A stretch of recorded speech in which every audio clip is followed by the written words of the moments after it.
uma alegria estar aqui com vocês mais uma vez. Deus, eu sempre falo e eu repito, né? Eu tenho uma família paraense, uma aliança com essa igreja e com vocês. E hoje o pastor de vocês quase me mata do coração. Porque olha, essa música aqui, essas duas canções, essas duas adorações me levaram a 22 anos atrás. Deus me levou lá no dia em que eu me converti numa batista independente. E era a canção tema, né? Não dava para passar um culto sem não declarar essas canções. Mas são poderosas, amém? Que nessa noite o Senhor possa te levar também aos pequenos começos da sua vida. No dia em que você olhou para os olhos de Jesus e antes mesmo de você dizer sim, Ele já tinha te escolhido. Amém? A coisa mais poderosa que nós podemos carregar dentro de nós é a convicção que nós somos filhos e filhas de Deus. A coisa mais poderosa que Deus deixou nessa terra foi um pedacinho dele, a característica dele em nós. É engraçado que eu estou na casa da Patrícia e do Jaime, e eu estava essa tarde lá, refletindo na palavra, e eu vi uma foto dos filhinhos dele, e o filhinho dele, o mais velho, o Gabriel, eu sei o nome porque eu tenho o Gabriel e o Lucas também. Eles eram a cara do Jaime, e acho que o Gabriel estava com o Lucas no colo, e eu falei, meu Deus, como pode? Como os filhos se parecem com o pai, né? Muitas vezes quem tem filho aqui sabe que as pessoas olham para os nossos filhos e falam assim, uau, você é a cara do seu pai, você é a cara da sua mãe. Quanto mais um Deus que nos criou a sua imagem e semelhança, amém? Nós somos filhos, nós somos filhas de Deus. E a convicção mais poderosa que você pode ter nessa terra é saber quem você é e ter a sua identidade firmada no reino de Deus. Firmada no Senhor, em quem realmente você é, quem você nasceu para ser. Não sei quantos aqui me conhecem, mas aqueles que não me conhecem, eu tenho 4 filhos. E para a mãe sempre é um orgulho falar dos filhos, assim como para os avós é um orgulho falar dos netos. Sim ou não? Sim, né? Só os avós que sabem o que é ser avô, né? Eu estou me sentindo um pouco avó, acho que do último bebê, assim. Que a gente está deixando ele fazer algumas coisas que os outros não faziam. Exemplo, dormir no quarto, algumas coisas que... Estou me sentindo uma mãe velha. Uma mãe nova velha. Mas eu tenho 4 filhos. E Deus foi muito bom comigo. Eu me casei cedo, graças a Deus. Deus me colocou ali no propósito, no centro da vontade dEle, sem ao menos eu saber o que estava acontecendo. Eu me converti cedo, me casei com 16 anos. E aí eu tive o Lucas, que hoje tem 17 anos. E o Lucas, ele foi o nosso primeiro filho. Depois de 6 anos, Deus nos deu a Vivian. A Vivian veio como um marco na nossa história, porque ela veio para trazer restauração no nosso casamento. Nós brigamos por 7 anos, sim, 7 anos de muita briga, de muita discussão, mas o Senhor nunca nos deixou nos separar. O Senhor sempre falava, vocês podem se matar, mas não vamos se separar. E eu e o Biga a gente falava, a gente se mata, mas não se separa. O Biga sempre fala, né, que os irmãos iam se aconselhar com ele e falavam assim, pastor, eu não sei o que fazer com a minha esposa, eu tenho vontade de matar ela. E agora ele me conta, né, agora ele me conta, senão na época ele nem estava vivo para contar a história. Agora ele me conta que ele tinha vontade de falar assim pro irmão, mata a sua e mata a minha, que daí só você vai preso. Mata as duas, meu irmão. Mas não podia falar, né? Mas Deus é poderoso e transforma qualquer goteira, né? Deus conserta qualquer telhado. Amém? Eu era a mulher goteira. Aí agora Deus me fez coluna da minha casa. Aleluia. A grande mudança. E aí, quando eu me tornei coluna, Deus falou, bom, agora tá ficando fortinha, né? Agora vamos lá que eu vou te dar mais filhos. E eu sempre tive no meu coração a história de adoção. Eu já contei essa história aqui, que quando eu era criança, eu ia até a porta da minha casa ver se tinham deixado um bebê ali. Meu avô sempre brincava dizendo que achou uma criança e ia me trazer, e eu ficava toda feliz, mas ele nunca trouxe. Mas Deus já estava me preparando. Porque aí nós recebemos o Vitor Hugo, que hoje tem 7 anos. O Vitor Hugo chegou em casa com 3 anos e meio. E esse foi o nosso primeiro filho de adoção. E depois de 2 anos, Deus trouxe o Gabriel, que eu trouxe aqui em janeiro para vocês conhecerem. E o Gabriel vai fazer 1 ano agora. Então a minha grande família, né, cresceu em 2 anos. Eu tive 2 filhos lá que Deus me mandou do coração. E é engraçado que eu queria que você abrisse a sua Bíblia comigo lá em João 1. João 1.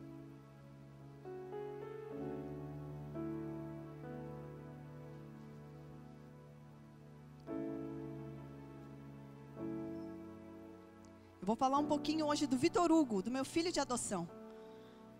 É engraçado que o ser humano, ele tem um desejo por uma mudança, sim ou não? Nós sempre tem dentro do desejo um anseio por uma mudança. Nós queremos que o país mude, nós queremos que as coisas mudem, que a nossa vida mude, que os nossos filhos mudem. Quantos aqui têm filhos pequenos e às vezes a gente olha para eles e fala, uau, como eu queria que ele comesse mais ou comesse menos, não sei. Como eu queria que ele fosse mais para a igreja ou talvez fosse menos. No caso do meu pequeno, às vezes eu falo, calma, hoje não tem culto, ele fica todo triste. Ah, mas eu sei que vai chegar o dia em que eu vou ter que forçá-lo a ir para a igreja. Porque chega a adolescência ali, eles acham que tem que ficar em casa. Mas é engraçado que todo mundo olha e pensa numa grande mudança. Se você olhar hoje para a sua vida, você vai falar, uau, tem alguma área que eu gostaria que mudasse, que eu gostaria que fosse diferente. Lá na minha casa eu tenho um quadrinho, que quando eu ministrei essa palavra lá, eu levei, que fala assim, ó. Nesse quadrinho está escrito em inglês assim, ó. Seja a mudança que você deseja ver no mundo. Você precisa ser a mudança que você tanto espera no mundo ao teu redor, amém? Enquanto você não muda, nada muda. Enquanto eu não mudo, nada muda ao meu redor. A primeira grande mudança que Deus faz é em nós, diga em mim. A primeira grande mudança que você vai ver ao teu redor é em você. E lá em João 1, fala assim, ó, fala sobre os filhos de Deus, fala de Jesus. Aquele que, vamos voltar ali no 10, aquele que a palavra estava no mundo, e o mundo foi feito por intermédio dele, mas o mundo não o reconheceu. Jesus, ele veio para o que era seu, mas os seus não o receberam. Contudo, aos que receberam, aos que creram em seu nome, deu-lhes o direito, diga direito, de se tornarem filhos de Deus, os quais não nasceram por descendência natural, nem pela vontade da carne, nem pela vontade de algum homem, mas nasceram de Deus. Deus é tão poderoso com as nossas vidas, que Ele mandou o que Ele tinha de mais valor nos céus, para nos resgatar. Ele mandou um pedacinho dele, Ele mandou o filho dele. Quem de nós teria coragem de sacrificar um filho nosso? Muitas vezes quando chove, a gente não quer tirar os nossos filhos para vir na igreja.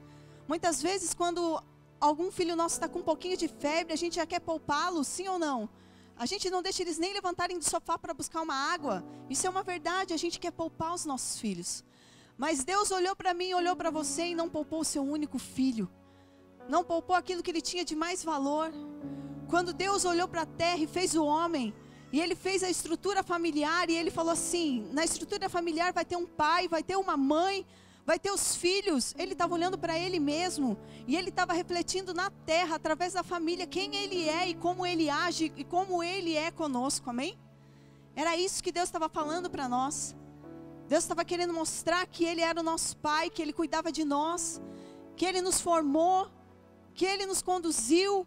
Assim como uma mãe gera um filho, Deus gerou cada um de nós no ventre dele, gerou ele, nós dentro dele, amém? Nós somos gerados dentro de Deus. Só que o pecado lá do Éden nos afastou do Senhor.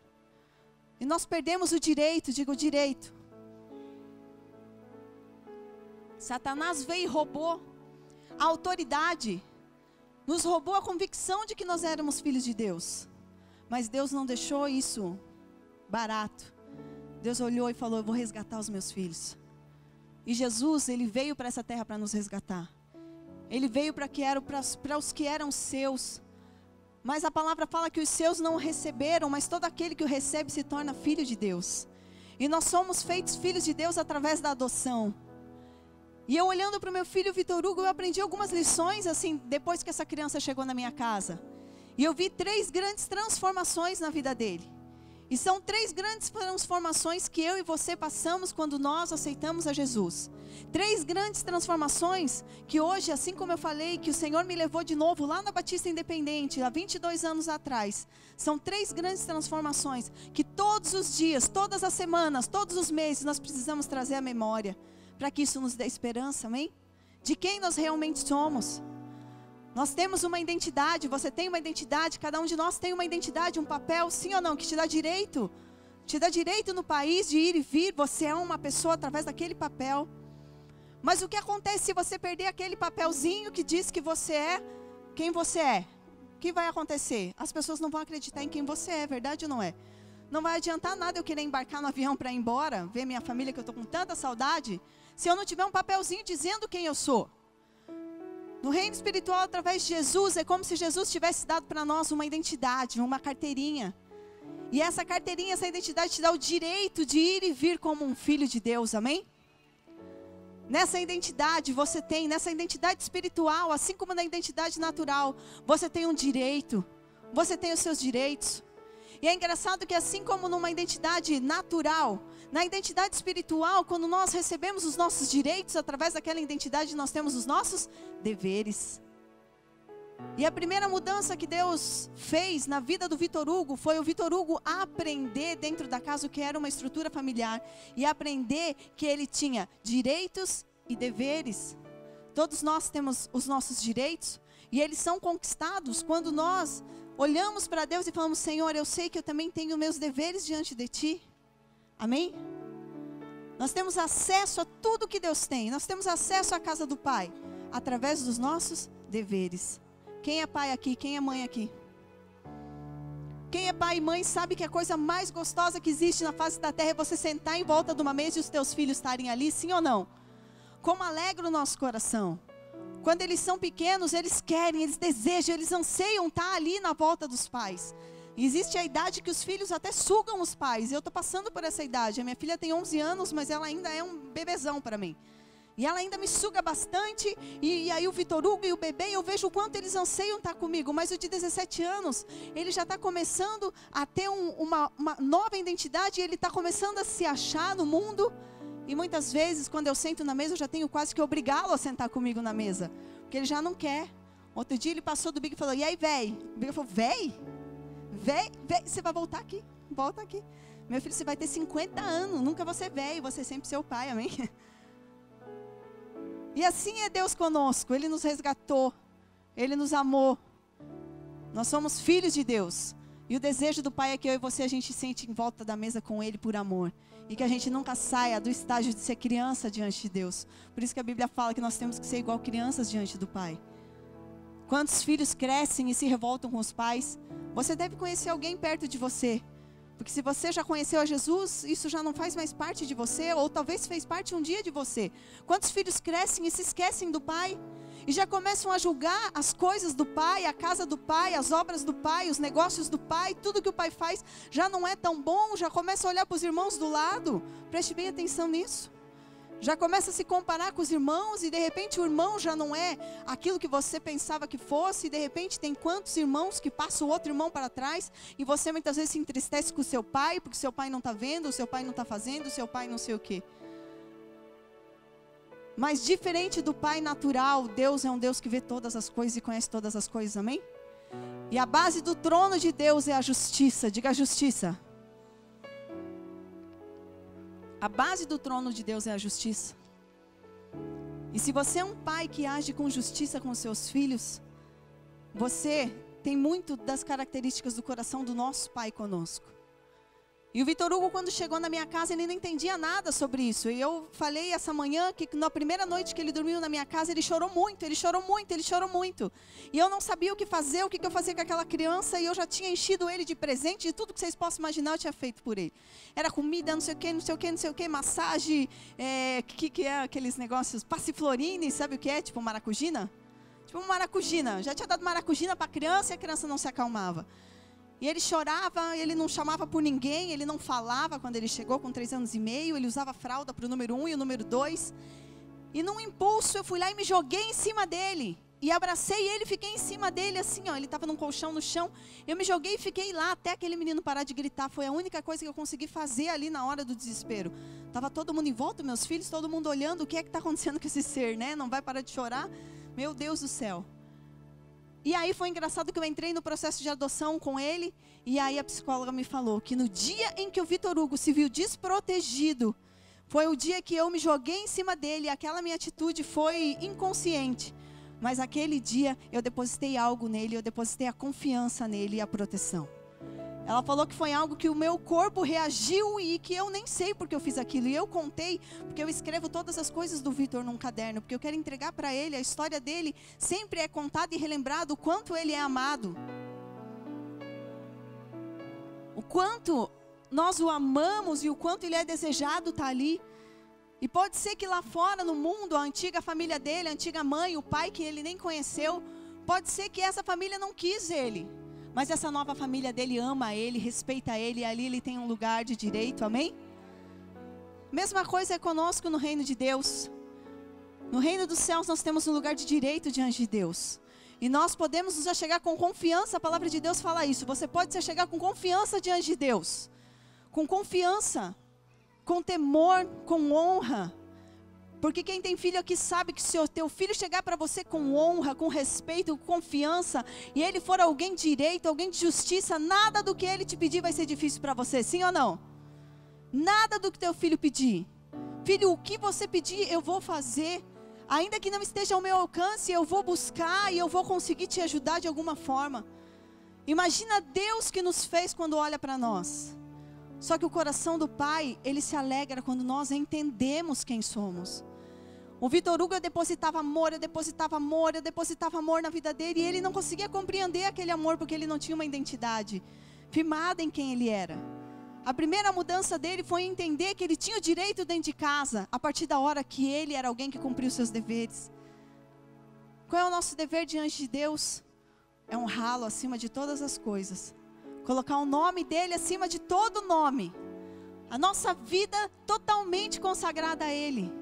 Fala, Senhor, antes de qualquer coisa na minha agenda, na minha vida, nos meus pensamentos, é o Senhor quem está, amém? E aí ele vai mostrando coisa por coisa, e cada um tem uma porção. E a partir da hora que nós alinhamos os nossos caminhos, temos a convicção que somos filhos de Deus, nossos direitos são acessados. Se temos a plenitude, só temos a plenitude da nossa identidade, quando nós entendemos que realmente somos filhos de Deus. E essa identidade espiritual te deixa ir e vir, não mais como alguém que não tem rumo, mas alguém que tem um destino, amém? Na nossa identidade tem um sobrenome ali. E nós carregamos no nosso sobrenome os negócios da nossa família. Preste bem atenção nisso. Quando você ouve muitas vezes um sobrenome, você conhece alguém daquela linhagem, daquele sobrenome, que talvez seja alguém que não tem uma boa índole, não tem um bom caráter. O que na hora você já te remete? A algo ruim, sim ou não? Mas de repente você ouve numa outra identidade ali alguém que tem um sobrenome de alguém que é bom. E aquele sobrenome já te soa bom. E se aquela pessoa tem o sobrenome de uma família boa, você fala, uau, você também é alguém de confiança. Nós somos selados com o sangue de Jesus, amém? Nós temos nome e sobrenome diante de Deus. E os nossos nomes estão escritos no livro da vida. No livro da Bíblia, eu ia falar. Nosso nome está escrito no livro da vida. E nós temos um nome e um sobrenome. E o sangue de Jesus é o teu sobrenome. E é essa marca que você deve levar. Quando as pessoas olham para você, elas olham muito além de quem você é. Elas olham a sua família. E a sua família hoje são os cristãos. A nossa família é essa, amém? Agora eu posso te garantir, você não pode se basear a sua vida cristã nessa terra simplesmente em quem é a sua família, em quem são aqueles que te rodeiam. Você tem que basear a sua vida cristã no sobrenome que você carrega e de quem veio, amém? Nós não recebemos sobrenome de irmãos, nós recebemos sobrenome de um pai, amém?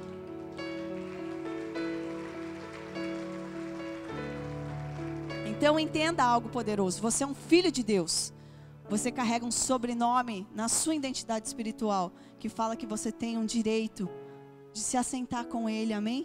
De reinar com Ele, de viver a eternidade.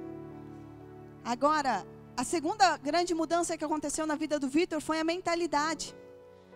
A primeira mudança foi ele entender que ele tinha sim os seus limites, porque a gente bota limite, o pai bota limite no filho que ama. A Bíblia nos garante que Deus corrige o filho que ama, Provérbios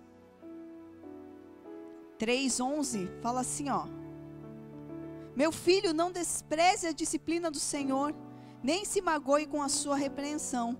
Pois o Senhor disciplina quem ama, assim como o pai faz ao filho de quem deseja o bem.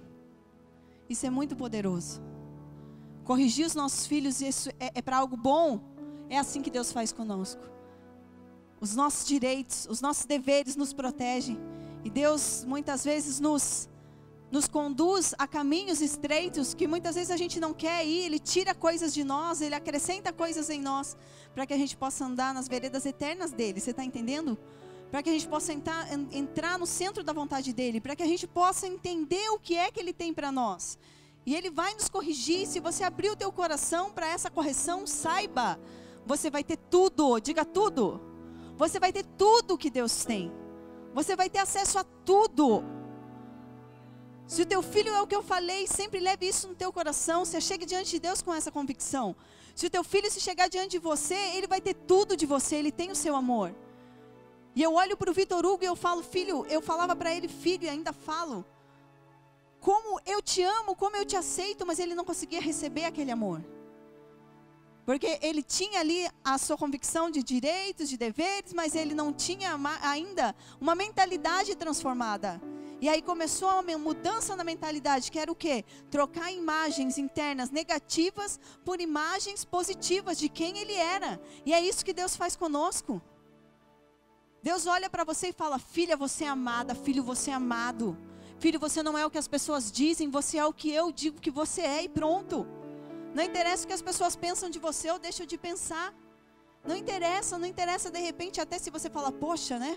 Até na igreja acontece isso, mas você não pode se basear por essas coisas.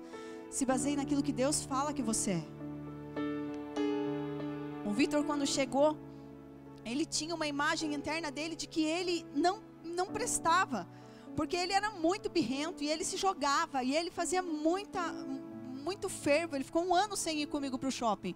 Porque ele me fazia passar vergonha, porque as pessoas também não eram obrigadas a saber que ele era o filho do pastor, e que ele era meu filho, e que ele tinha vindo de adoção, tinha vindo de uma outra mentalidade.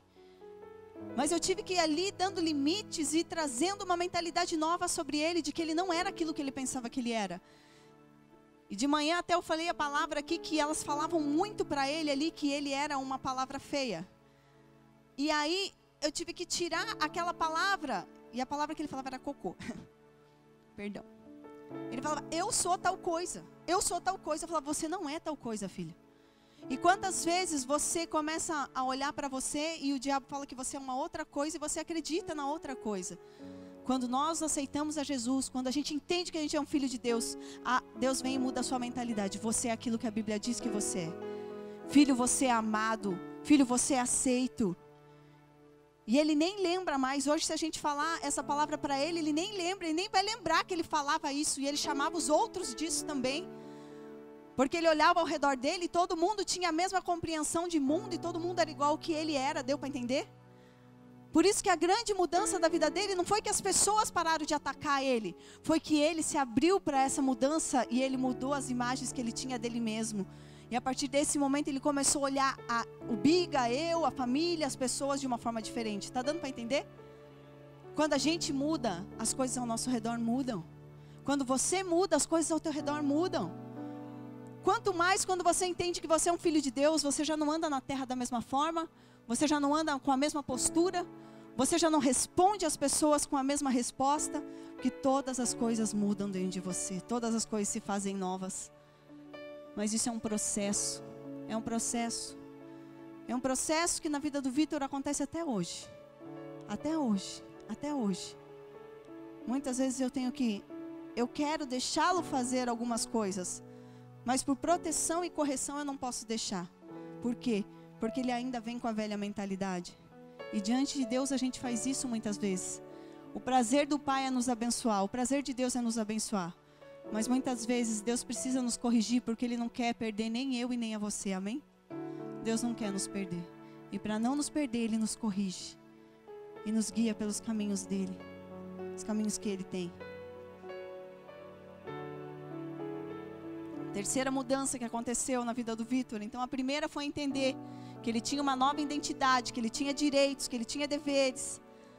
A segunda mudança foi entender que ele foi a mudança da mentalidade, de quem ele era, das imagens que ele tinha dele mesmo e do mundo ao redor. Aquilo foi mudando, com muito amor foi mudando. E se você for falar de amor, quem é Deus? Deus é quem? Deus é um Deus de amor, amém? Nosso Pai, Ele é o próprio amor. Imagina que quem é o próprio amor não sabe dar amor. Se alguém aqui, sei lá, planta açaí, tem negócio com açaí, não vai saber fazer o açaí, não vai saber dar o melhor açaí? Sim, ele entende de açaí. Agora você pensa no amor, Deus é um Deus de amor, Ele criou o amor, Ele é o amor. E Ele não sabe dar amor, Ele sabe. Basta a gente acessar através da nossa identidade. Você chega diante de Deus e fala, Deus, eu me achego diante de Ti, com a minha identidade aqui, Senhor. Fui lavada com o sangue de Jesus. Eu quero acessar esse amor. E aí esse amor foi mudando a vida do Vitor, assim como o amor de Deus vai nos mudando. E a terceira mudança na vida dele foi a mudança do comportamento, e é a terceira mudança que acontece em nós. Só que essa mudança, quando fala de comportamento, é algo que Deus vai nos corrigir todos os dias, dia após dia, dia após dia, dia após dia, porque a vida é feita de ciclos, a vida é feita de estações, a vida é feita de momentos, a vida é feita, e a vida sempre vai ser assim. O Brasil está saindo agora, graças a Deus, de uma das crises, né? E às vezes as pessoas mais novas, já estou falando das pessoas mais novas. Uau, hein? Achei que esse dia não chegaria. Às vezes, talvez os mais novos, eles possam falar, né? Poxa, a crise, mas se você conversar com alguém, como eu converso com meu pai fala, filha, já não é a primeira vez que o Brasil esteve em crise. Não é a primeira vez que o país passou por isso. Não é a primeira vez que o seu pai está vendo isso. Não é a primeira vez que essa família passou por essas coisas. Mas o meu pai sempre fala, aqueles que sabem caminhar, até de moto meu pai fala, quem sabe andar, anda sempre. Aqueles que sabem caminhar, eles continuam marchando, mesmo que lentamente, mas eles continuam, eles não retrocedem, porque eles sabem ali equilibrar as coisas. E a vida é feita de ciclos e ciclos e ciclos, e Deus vai estar sempre olhando para nós e falando, nessa próxima estação da sua vida você precisa mudar nessa área. Nessa próxima estação da sua vida você precisa arrumar e consertar esse tipo de comportamento. Você está conseguindo entender? Que a vida muda, só que muitas coisas se repetem em nós. Preste bem atenção nisso que eu já vou finalizar. Muitas coisas mudam, mas muitas coisas se repetem em nós. Assim como na economia muitas coisas mudam, mas se repetem. Na vida dos filhos mudam, mas se repetem. Na igreja os problemas muitas vezes mudam, mas se repetem. No mundo, se você for ler a Bíblia, quantas coisas mudaram, mas se repetiram com o passar do tempo. Nós precisamos entender, e você precisa olhar para dentro de você, e eu falo, Deus, dá-me um coração sensível à tua voz. O que você tem que olhar para Deus e falar, Senhor, dá-me um coração sensível à tua voz. Para que quando as mudanças forem acontecendo na sua vida, quando as coisas forem mudando, você seja sensível e entender, Senhor, eu preciso me alinhar contigo, porque eu não quero perder a intimidade que eu tenho contigo, amém? Eu não quero reproduzir velhos comportamentos. Quantas vezes eu corrigi o Vitor Hugo lá atrás, e depois ele repetia a mesma coisa, e repetia, e ainda agora que ele já entendeu quem ele é, ele repete algumas coisas do velho homem, e de repente ele está agindo de uma forma totalmente ali inconsciente, e eu tenho que parar, me abaixar e falar para ele, e reafirmar dentro dele quem ele é. Deus quer fazer isso conosco nessa noite, amém? Deus quer fazer isso comigo e com você. A palavra de Deus, ela é simples, ela é poderosa, ela nunca volta vazia. E entender que nós somos filhos de Deus, e deixar Ele nos corrigir, e deixar Ele alinhar os nossos caminhos, isso pode trazer grandes mudanças na sua vida. Isso pode trazer grandes mudanças ao teu redor. Mude a sua forma de ver o mundo, mude os seus olhos, e tudo ao teu redor vai mudar. Muitas vezes, ontem eu falei para as mulheres que a gente está vendo as coisas embaçadas, mas Deus tem restauração para os nossos olhos. Às vezes é um pequeno ajuste. Às vezes nós esperamos as grandes mudanças que vai trazer uma grande mudança, que vai gerar algo estrondoso dentro de nós. Mas Deus fala, às vezes os pequenos ajustes trazem mais resultados que as grandes mudanças. Por isso essa é uma noite de nós abrimos o nosso coração de novo ao Senhor e falar, Senhor, eis-me aqui, isso é tudo que eu sou. Isso é tudo que eu sou, Senhor. Eu sou tua filha, eu sou teu filho, eu te amo. Eu não venho na igreja para alegar o pastor. Eu não venho na igreja porque eu sirvo lá no som, porque eu toco, porque eu faço algo, porque eu tenho que abrir a porta, porque eu tenho que arrumar a cadeira. A minha verdadeira motivação é porque eu sou teu filho. E os filhos, eles amam se assentar à mesa com o pai, amém?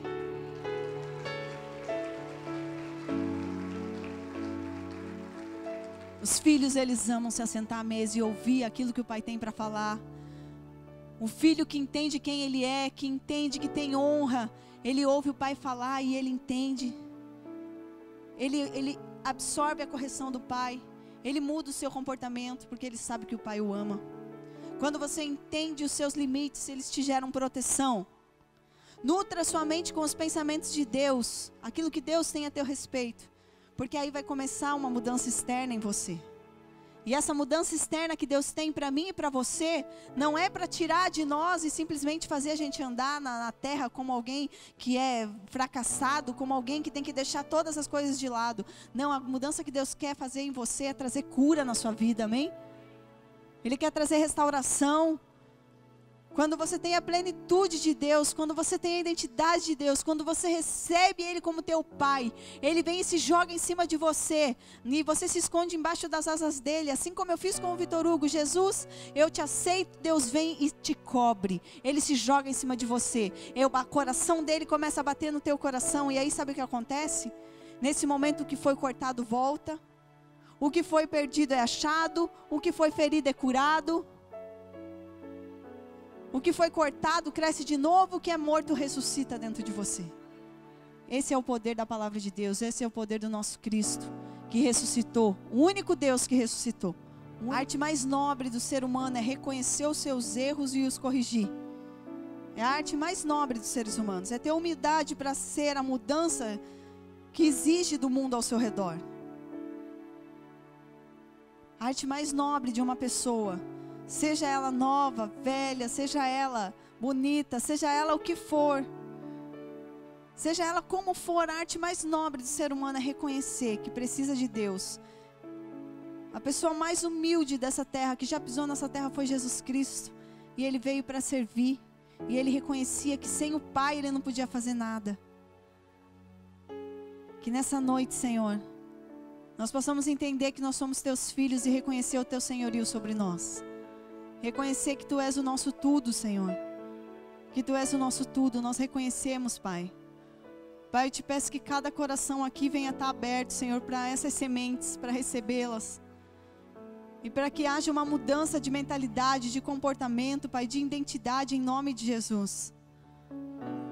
Pai, eu te peço, Senhor Jesus, que essa seja uma noite de aliança. Seja uma noite de nós reafirmarmos a nossa aliança com Cristo Jesus.